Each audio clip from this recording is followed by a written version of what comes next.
राघा राज समस्त भोजपुरिया समाज लोग के हाथ जोड़ के प्रणाम करत हूँ। हम रिया फिल्म के माध्यम से सैड सॉन्ग लेके आए बनी, जेकर राइटर ब्रजेश गिरी जी बानी।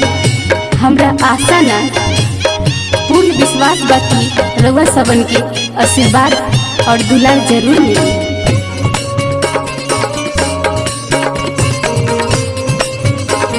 म्यूजिक बाय डीके दीवाना। देख दरदिया हमरा के तू तो चल गइला, देख दरदिया हमरा के तू तो चल गइला।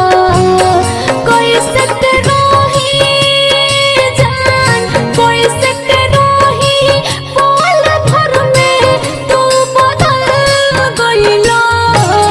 देख दरदिया हमरा के तू तो चल गइला, देख दरदिया हमरा के तू तो चल गइला।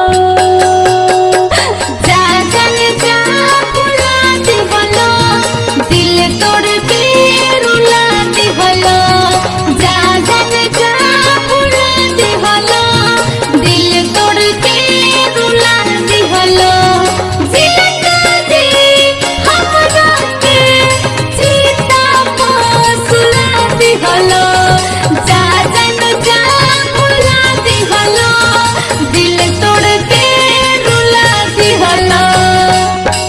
सोचो सपना के तू तो आगे में जरा दिहलो। हमारा जिंदगी में जखम तू बरा दिहलो। बताओ कैसे करी के विश्वास ई झूठा प्रेम कहानी पर, बोलो। सोचो सपना के तू तो आगे में जरा दिहलो। हमारा जिंदगी में जखम तू बड़ा दिहलो। दूसरा के प्यार में है, दूसरा के प्यार में तू तो जाके हो पिघल गइलो। देख दरदिया हमरा के तू तो चल गइलो।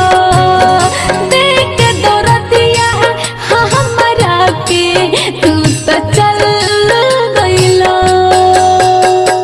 तुम दिल की धड़कन में रहते हो, रहते हो। तुम दिल की धड़कन में रहते हो, रहते हो। बाहर आ जाओ, सपना में खो जाओ।